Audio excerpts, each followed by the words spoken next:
As it had been in the years before the Great War, Big Mountain, the Big Empty, became home to one of the brightest minds of the 23rd century. The courier watched over the Big Empty for years to come, caring for it and keeping its discoveries safe until they were needed to help others. Which had always been Big Mountain's purpose.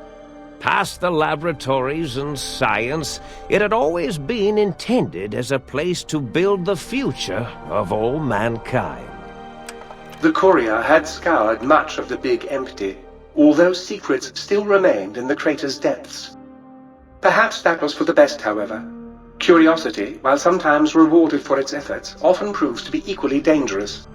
Dr. Mobius continued his research undisturbed in the Forbidden Zone.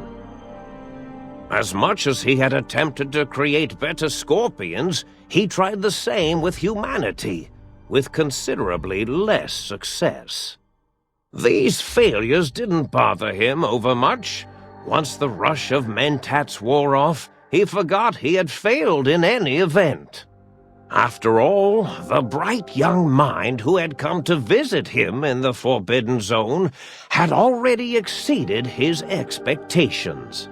The sink atop the dome bustled with the voices of a small town, constantly chirping, arguing, and snarling at each other. Still, this all happened productively in the interests of its new owner. The Sync Central Intelligence Unit discovered, despite its inversion code, it was comforted by the sense of community the other personalities gave it.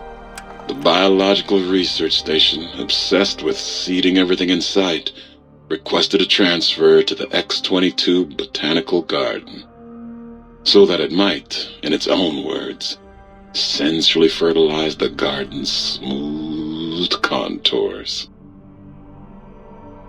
The garden sent back a polite refusal, saying it had prior commitments with a vault it had helped infect before the war. The book chute continued to devour all seditious materials until it nearly choked on a paperclip. It adamantly maintained it was a Chinese paperclip, and the whole thing had been an elaborately orchestrated assassination attempt. Whatever the reason, it slowed down for a while, carefully appraising each document and clipboard that came to it. The light switches continued to bicker and flicker. This persisted until the day someone dropped a flashlight in the sink, and the two of them united in their hatred of the showboat. The sink continued to ruthlessly scrub any particulate matter that came near it. Eventually, it gained access to the magneto-hydraulics plant and nearly flooded all the Big Empty in an attempt to scrub the crater clean. Once it learned of the innovative toxins plant, however, it gained new purpose. It sought to develop antitoxins to flush into its drains and counteract the poisons bleeding into the soil. The toaster continued its psychotic spree, reducing all appliances in range to scrap electronics and spare parts. After one of its more psychotic episodes, however, the other Sync personalities decided enough was enough and dumped the toaster in a bathtub. Sparking and hissing, the toaster swore its enemies would rue the day when they had bread and no way to toast it. Muggy did his best to collect coffee cups, although in his quest, he accidentally trapped himself in Higgs Village. It might have been the end for poor Muggy. Except he found it peaceful there, tidying up the kitchens of the think tank professors back when they had been flesh and bone. Well, except for Dr. O, who was an asshole for having created Muggy in the first place. Muggy left O's house deliberately dirty, punishing the dishes and cups that lived there in blind revenge for serving Dr. O. Blind-eye old Jefferson eventually discovered a new sound. Silence. It only made him more filled with the blues than before. It was rumored by the other personalities that he had a brief fling with the light switches. Although he forgot their names much too often and was soon left in the dark as punishment. Autodoc, always gentle and methodical, kept sewing up the courier in all the right places when the skin split open from repeated wear and tear. The Autodoc was just glad to have purpose again.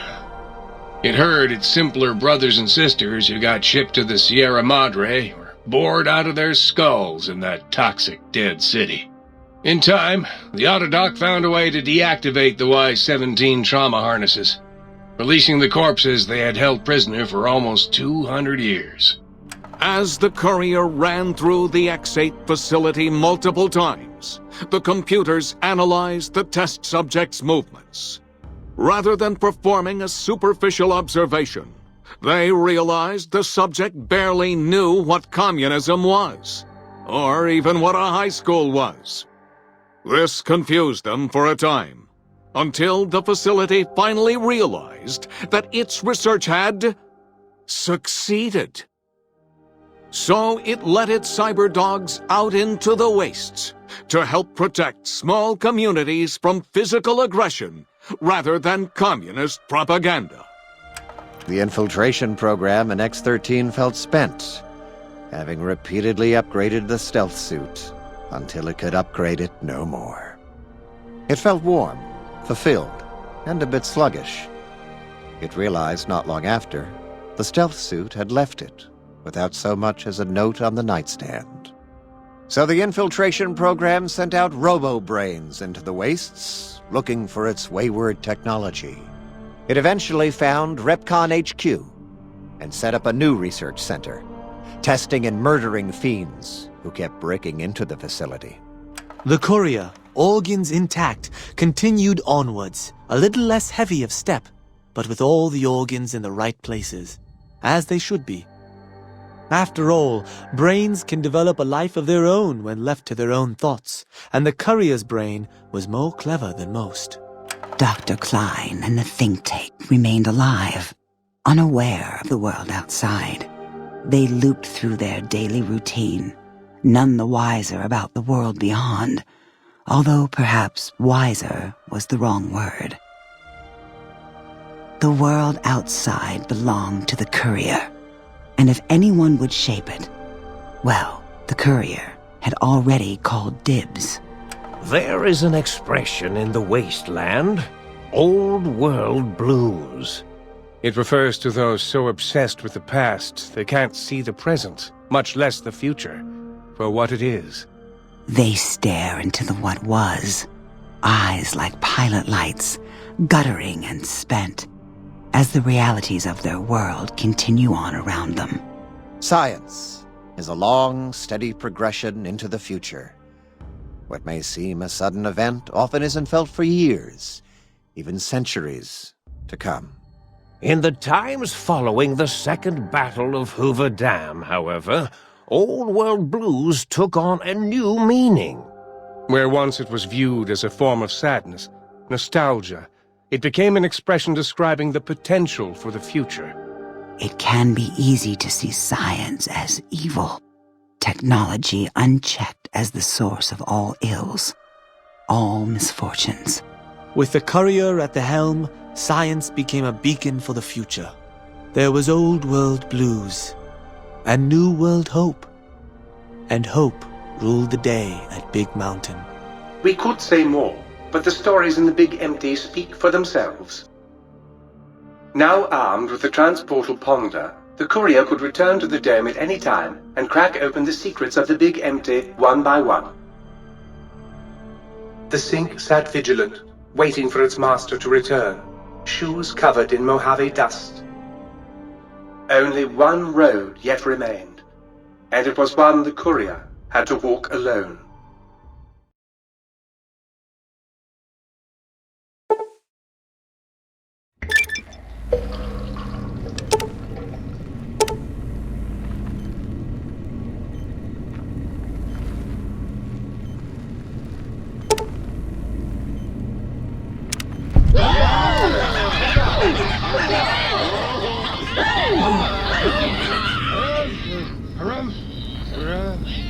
Hurrah!